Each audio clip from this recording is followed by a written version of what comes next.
The black box recording would later reveal that Captain Zara Ghost, Achafar's final transmission, lasted exactly 14 seconds.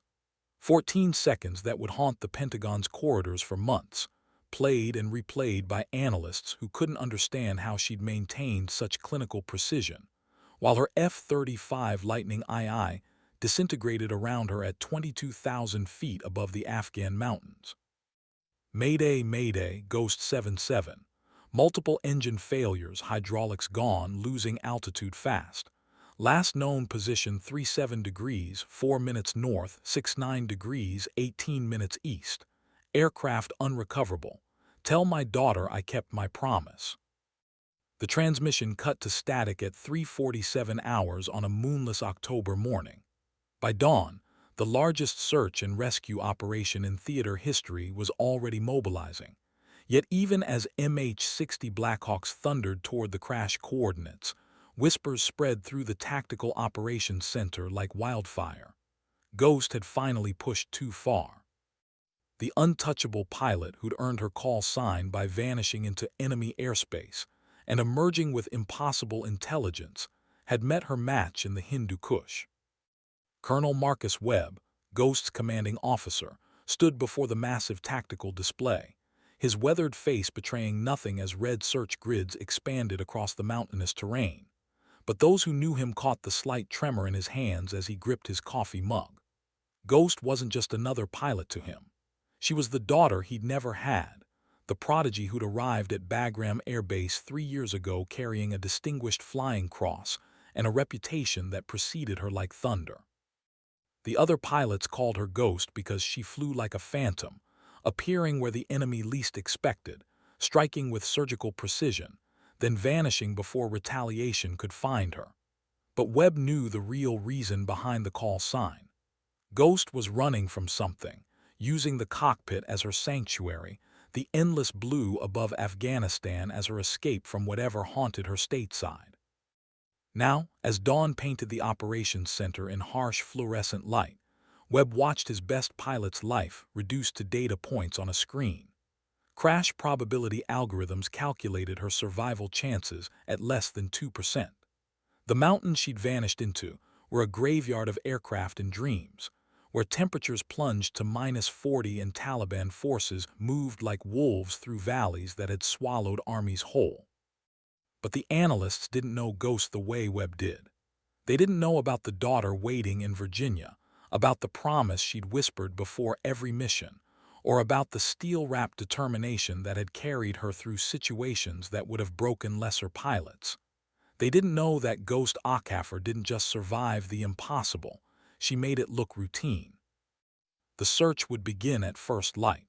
What they'd find would rewrite every survival manual in the military. Captain Zara Achafar had been dead for exactly 4 hours when she opened her eyes to a world painted in blood and twisted metal. The F-35's ejection seat had saved her life, but barely. Her left shoulder screamed with each breath, and something warm trickled down her forehead, painting her vision crimson. Through the cracked visor of her helmet, she could see the lightning's remains scattered across a narrow valley like the bones of some metallic beast. The silence was absolute. No radio chatter, no distant rotors, no sounds of civilization, just the whisper of wind through jagged peaks that stretched endlessly in every direction. She tried moving her legs first, relief flooding through her when they responded. Her right arm hung useless, the shoulder definitely dislocated, but she was alive. Against every statistical probability, Ghost had cheated death once more. She keyed her survival radio with shaking fingers. Static answered back, the mountains swallowing her transmissions like hungry mouths. The GPS coordinates on her wrist display showed her position as a blinking dot surrounded by thousands of square miles of nothing. She was 73 miles from the nearest friendly outpost, in terrain where rescue helicopters feared to venture. But Ghost had been preparing for this moment her entire career. Every survival course, every mountain training exercise, every cold weather operation had been leading to this valley, this test. She thought of Aaliyah, her 8-year-old daughter, probably sleeping peacefully in their Virginia Beach apartment, unaware that Mommy's war had just taken its most dangerous turn. The promise echoed in her mind. "I'll always come home to you, baby girl, always." Ghost began taking inventory.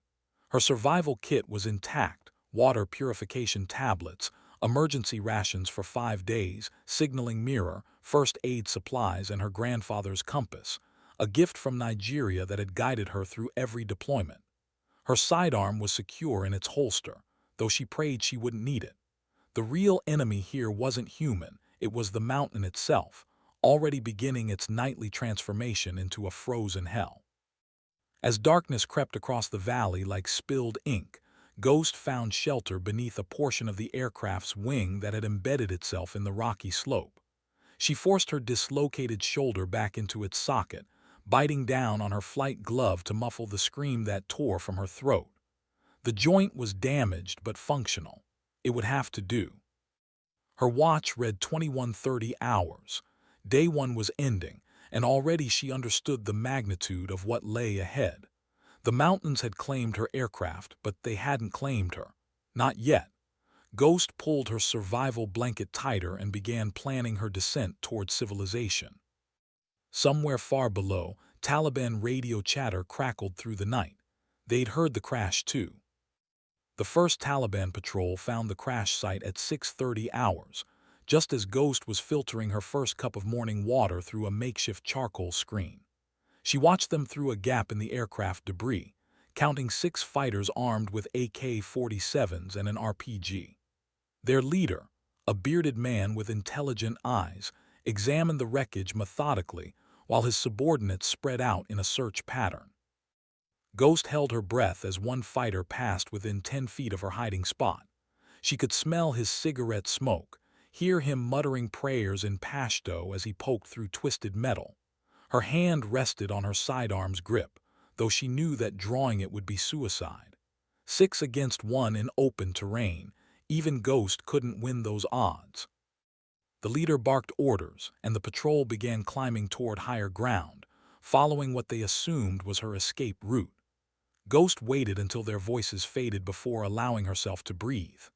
They'd made a crucial mistake, assuming she'd try to reach the peaks for better radio reception.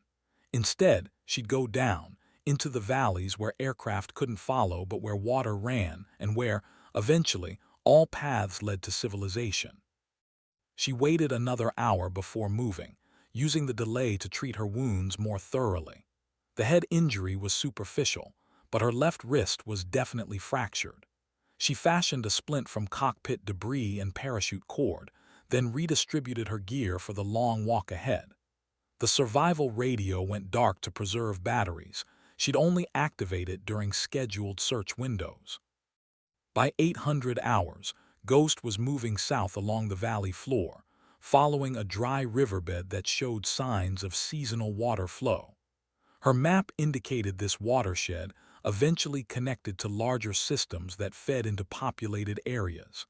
It was her best chance, though it would take her deeper into Taliban-controlled territory with each mile. The landscape was brutally beautiful, razor-sharp ridges cutting into a sky so blue it hurt to look at, ancient stone formations that had witnessed the passage of empires. But beauty was a luxury Ghost couldn't afford. Every shadow might hide an enemy, every sound might herald discovery. She moved like the ghost she was, flowing across the terrain with minimal disturbance, pausing frequently to listen and observe. By midday, she'd covered 8 miles and reached a point where the valley began to widen.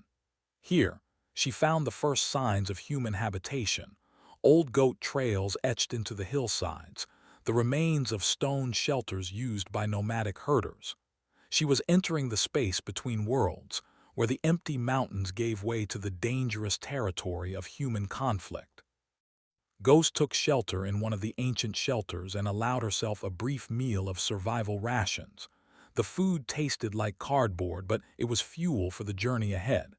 As she ate, she studied her map, plotting the next phase of her escape. 65 miles to friendly forces, 46 days of rations if she was careful. The math was brutal but possible. She thought of Aaliyah again, imagining her daughter's face when the military chaplain knocked on their door. No, that wasn't going to happen.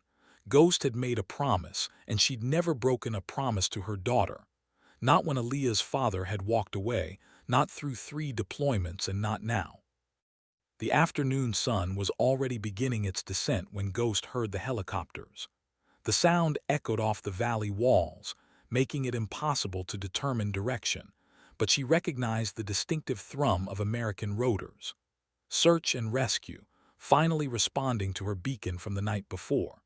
She grabbed her signaling mirror and scrambled toward an open area where she might be visible from above.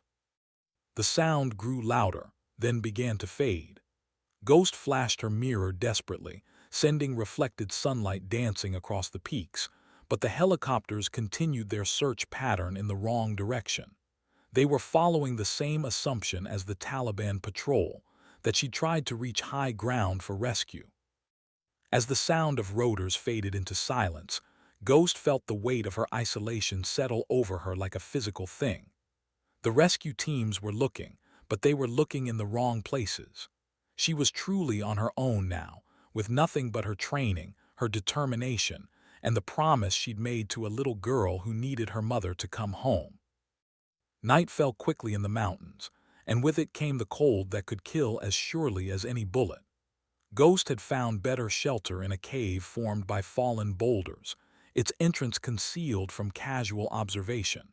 She'd gathered enough dry brush to risk a small fire, shielded deep within the rocky chamber where its light couldn't be seen from outside. The flames danced hypnotically as she tended to her wounds and checked her equipment. Her water supply was holding steady thanks to the purification tablets, but food was already becoming a concern. The standard survival rations were calculated for rescue within 72 hours, not for a cross-country trek through hostile territory. She'd need to supplement them somehow, though the barren landscape offered few options. Her encrypted radio crackled to life during the scheduled communication window. Ghost keyed the transmit button and whispered into the darkness. Any station, this is Ghost 77. Day 2, continuing movement south. Still mission capable. Tell Angel 6 I'm keeping my promise. Static answered her. The mountains were too effective at blocking signals, and she was moving farther from friendly forces with each mile. But speaking the words aloud gave her strength. Angel 6 was her call sign for Aaliyah, a private joke between them about her daughter being her guardian angel.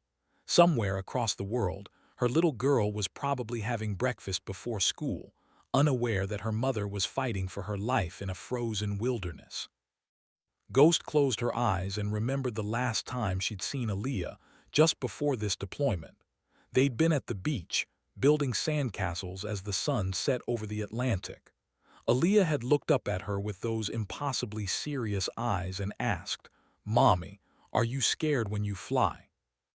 Ghost had knelt in the sand and taken her daughter's small hands in hers.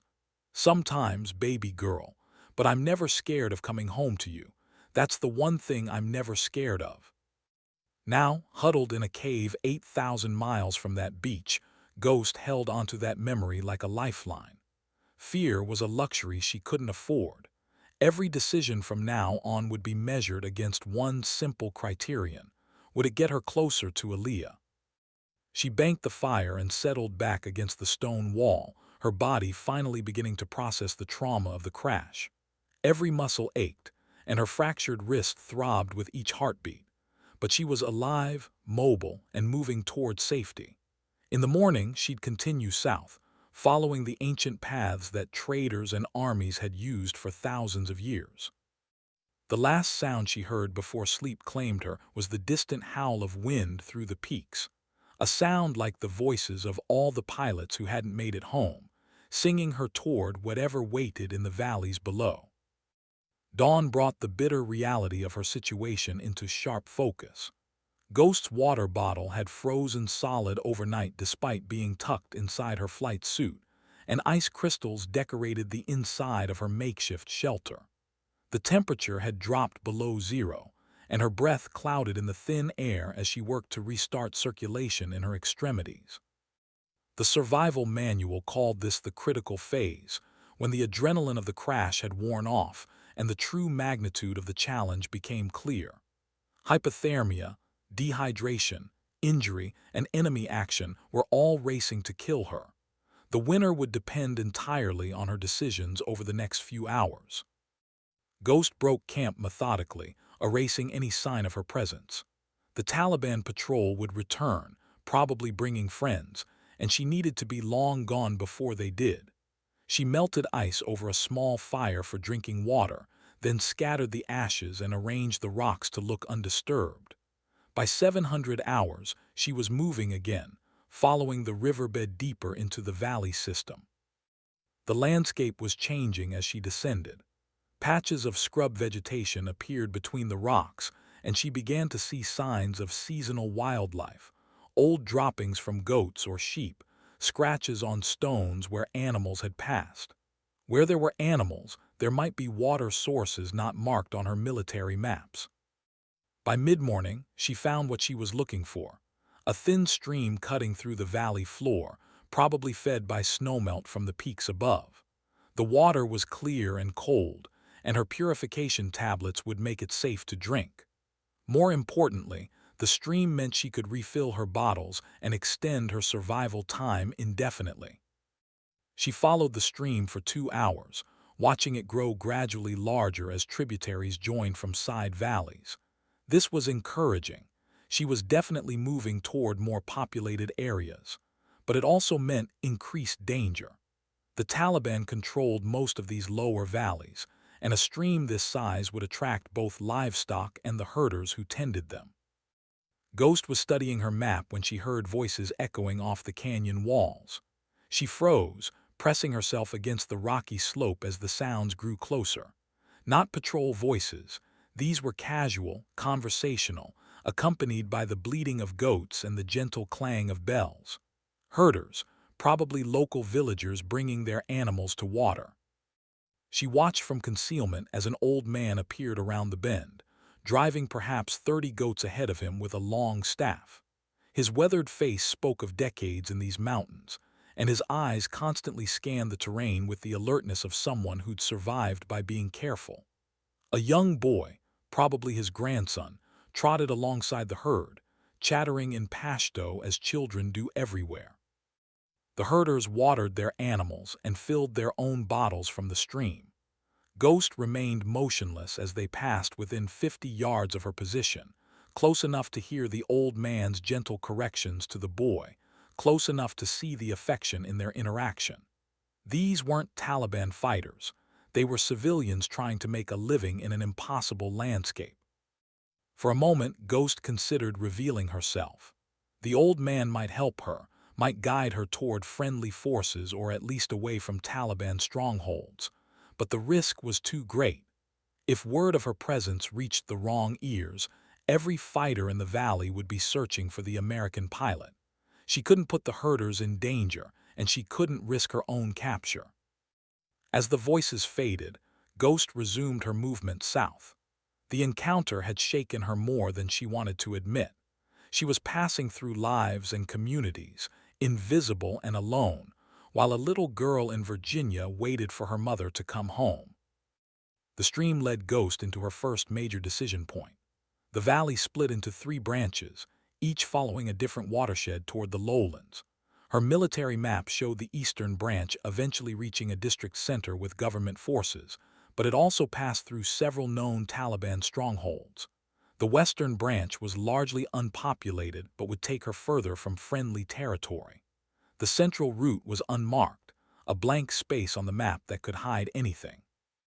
Ghost chose the path of maximum uncertainty. The Central Valley was her best option precisely because it was unknown. Taliban forces would expect her to follow marked routes toward government outposts.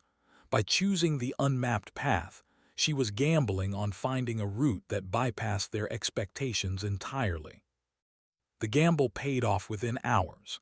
The Central Valley was wilder than the others, its walls steeper and its floor more broken by fallen rock.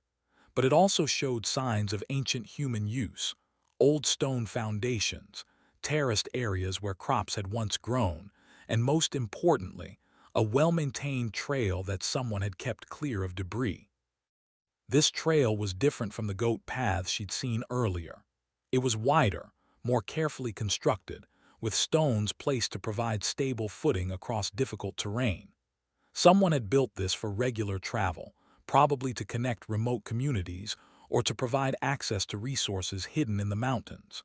It was exactly what Ghost needed, a route that would carry her south without exposing her to major Taliban positions.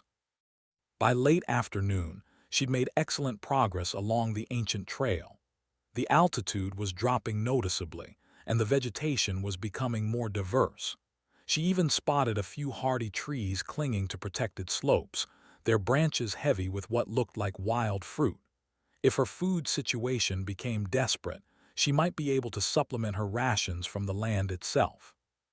But as the sun began its descent toward the western peaks, Ghost encountered something that stopped her cold.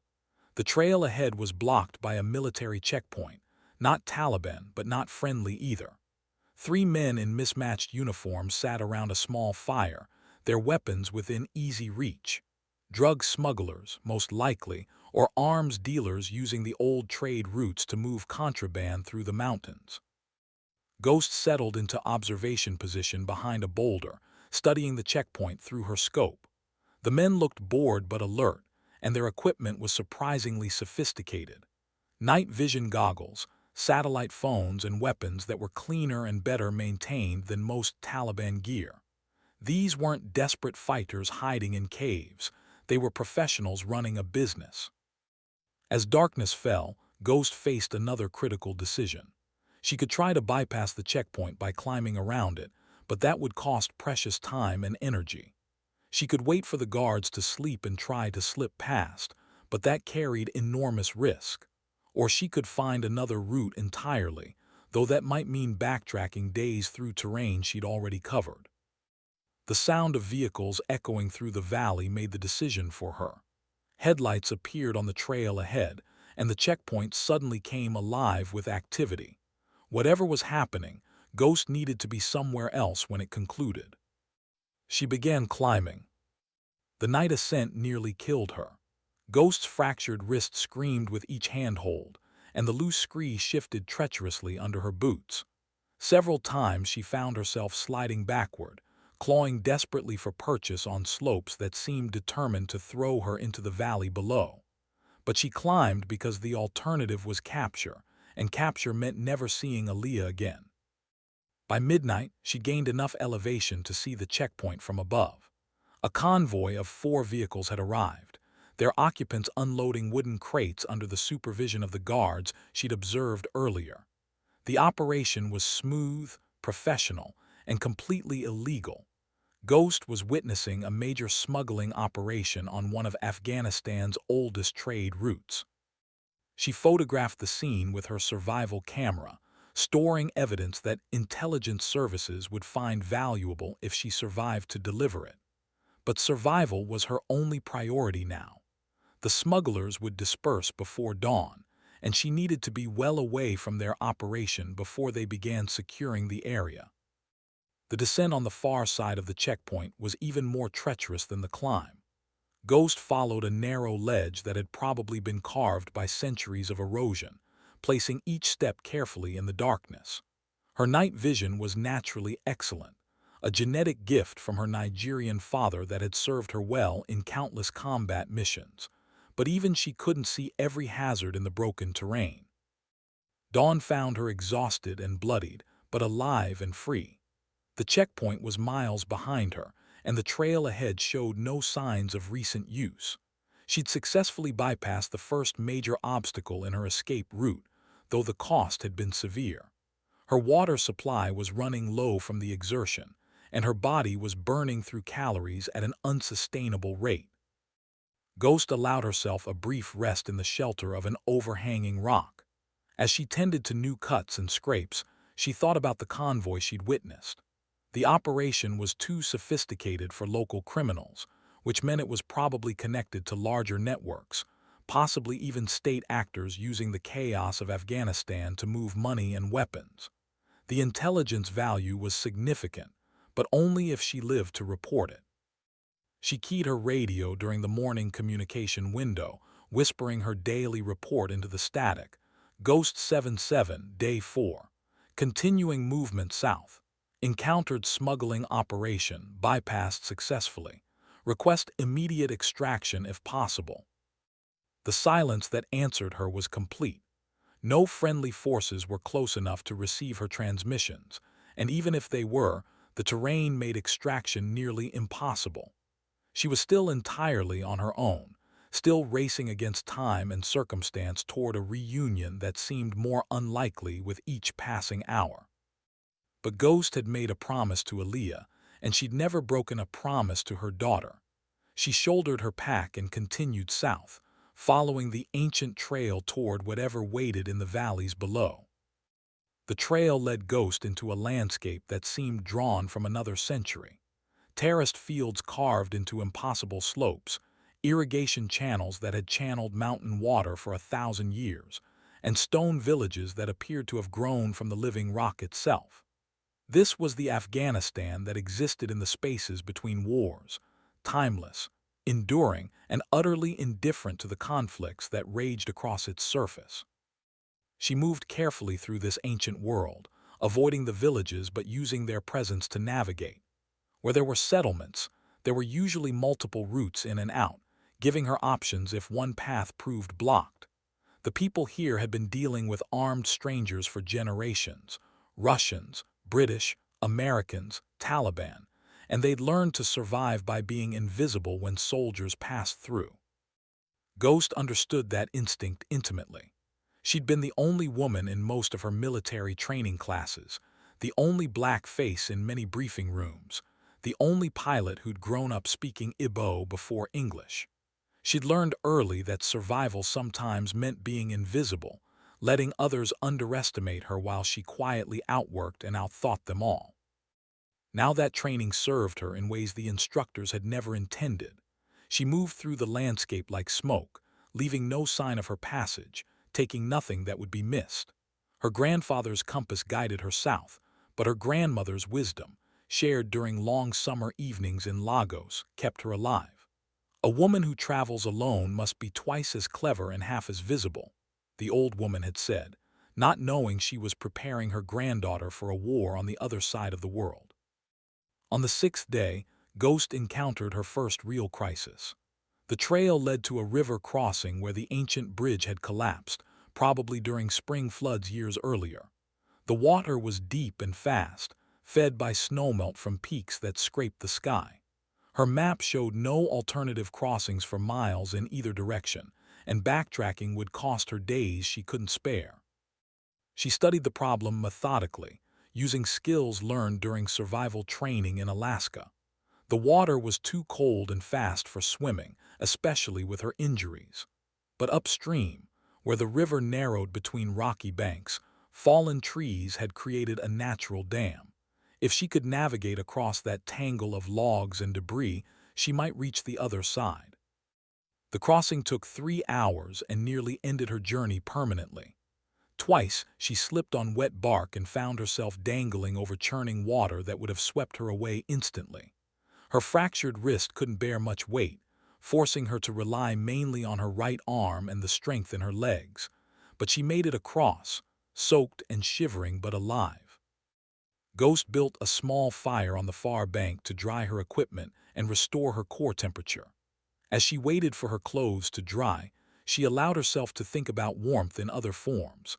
Aaliyah's arms around her neck, their apartment's radiator clanking to life on winter mornings, the heated cockpit of her F-35 during high-altitude missions. Warmth was something she'd taken for granted until it became a matter of life and death. The radio check that evening brought unexpected news. As she whispered her daily report into the static, she heard something impossible, a faint voice answering back, distorted by distance and atmospheric interference but unmistakably human. Ghost 77, this is Overwatch. Signal weak but readable, your position. Ghost's heart hammered as she gave her approximate coordinates, trying to keep her voice steady despite the surge of hope. Someone was finally listening, finally close enough to hear her transmissions. Copy your position, Ghost. Search and rescue operations suspended due to weather. Recommend you continue movement south toward Checkpoint Delta. How copy? The transmission faded before Ghost could respond, leaving her staring at the radio in frustration. Checkpoint Delta wasn't on any of her maps, and she had no idea how far south she needed to travel to reach it. But the message was clear. Help was trying to reach her, and she needed to keep moving toward whatever safety waited in the valleys below. As she settled down for another night in the wilderness, Ghost felt something she hadn't experienced since the crash: genuine hope. She was no longer entirely alone. Someone knew she was alive, and they were trying to help her get home to Aaliyah. The sound that woke Ghost on the seventh morning was one she'd hoped never to hear again: the distinctive whine of Taliban motorcycles echoing through the valley. She grabbed her gear and scrambled up the nearest slope, finding concealment behind a cluster of boulders just as the first riders appeared on the trail below. There were 6 of them, heavily armed and moving with purpose. They weren't on patrol, they were tracking something specific. One rider dismounted at the river crossing and examined the ground where Ghost had built her fire the night before. Even from her hiding position, she could see him pointing out sign to the others, following the trail of her passage with uncomfortable accuracy. Ghost had been careless. The crossing had been so difficult, and she'd been so focused on drying her equipment, that she'd forgotten to properly conceal her fire site. Now the Taliban trackers were following her route with the single-minded determination of hunters who'd found fresh spoor. She watched them debate which direction to take, their voices carrying clearly in the thin mountain air. They were discussing the river crossing, probably wondering how their quarry had managed to get across without using the damaged bridge. Finally, their leader made a decision. 3 riders would continue south along her actual route, while the other 3 would search for alternative crossings upstream. Ghost waited until both groups had disappeared from view before moving. She had perhaps an hour's head start, maybe less if the trackers were as skilled as they appeared. Her only advantage was knowing the terrain ahead while they had to discover it, but that advantage would evaporate quickly if she couldn't increase her lead. She pushed herself harder than she had since the crash, ignoring the protests from her injured wrist and the growing exhaustion in her legs. The trail wound through increasingly difficult terrain, climbing toward another ridge that blocked her view of the valleys beyond. Each step carried her further from capture, but also burned through energy reserves she couldn't spare. By midday, Ghost could hear the motorcycles again, their engines struggling with the steep terrain but inexorably closing the distance. She needed to do something unexpected, something that would throw off their pursuit while giving her time to reach more defensible ground. The solution came from an unexpected source: her grandfather's compass, and a lesson from survival school she'd almost forgotten. The trail ahead curved sharply to follow the natural contours of the mountainside, but Ghost's compass showed that a more direct route was possible by cutting across a steep slope covered in loose scree. It was exactly the kind of terrain that motorcycles couldn't navigate, but that a trained infantry soldier could cross with care. Ghost left the trail and began picking her way across the unstable slope, moving slowly to avoid triggering a rockslide that would both reveal her position and potentially bury her alive. The gamble worked perfectly. She could hear the motorcycles reaching the point where she'd left the trail, their engines revving as the riders searched for signs of her passage. But the scree field showed no clear tracks, and the Taliban trackers apparently decided she'd continued along the main trail rather than attempt such a dangerous crossing. By evening, Ghost had put miles between herself and her pursuers. She found shelter in a narrow canyon that offered both concealment and protection from the wind, allowing her to risk another small fire. As she heated water for her evening meal, she allowed herself a moment of satisfaction. She'd outmaneuvered professional trackers using nothing but wilderness skills and superior tactical thinking. But the encounter had cost her precious time and energy. Her food supplies were dwindling faster than planned, and the constant stress of evasion was wearing down her body's reserves. She needed to reach friendly forces soon, or survival itself would become academic.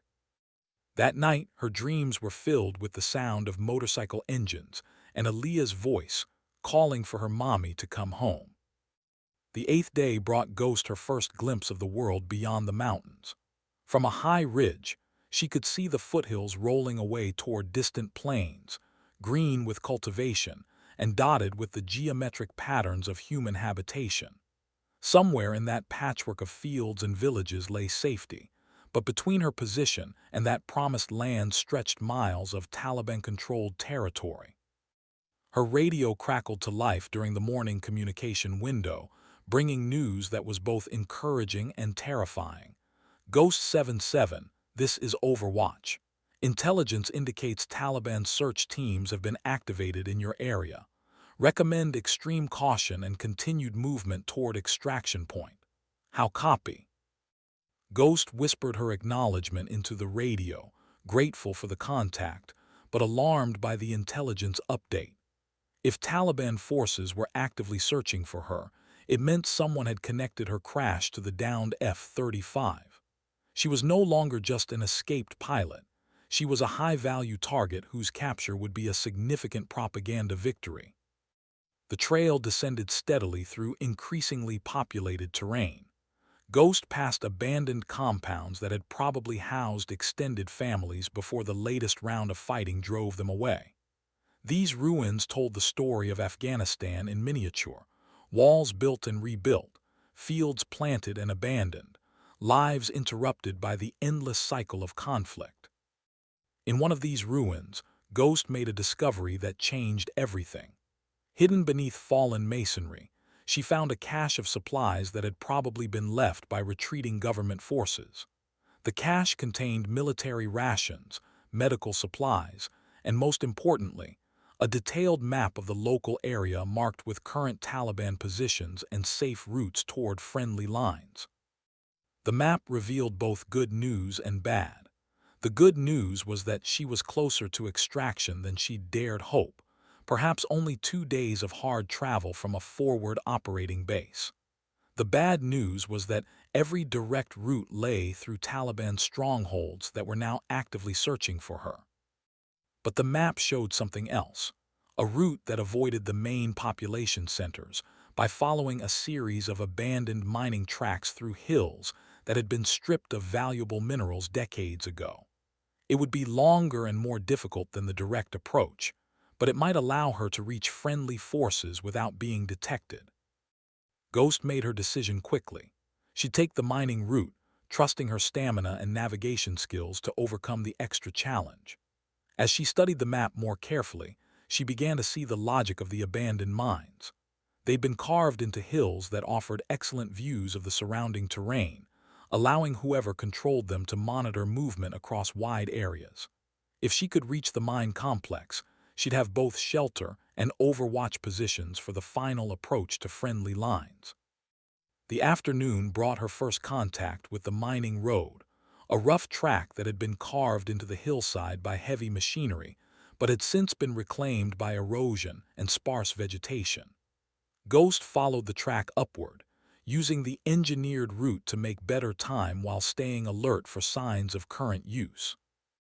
The first mine entrance appeared at sunset, a dark mouth carved into the hillside and secured by a rusted metal door that hung askew on broken hinges. Ghost approached carefully, using her flashlight to peer into the depths. The tunnel extended beyond the reach of her beam, disappearing into darkness that could hide anything from abandoned equipment to Taliban weapon caches. But the mine offered something she desperately needed: complete concealment and protection from the elements. After 8 days of sleeping in the open, the prospect of walls and a roof was almost overwhelming. Ghost cleared the entrance area carefully, then settled in for her first comfortable night since the crash. As she prepared her evening meal, she thought about the miners who'd carved these tunnels, probably decades ago when Afghanistan was a different country with different dreams. They dug into the earth seeking wealth, creating spaces that would eventually shelter a pilot seeking nothing more than the chance to return to her daughter. For the first time in over a week, Ghost slept without dreaming of pursuit.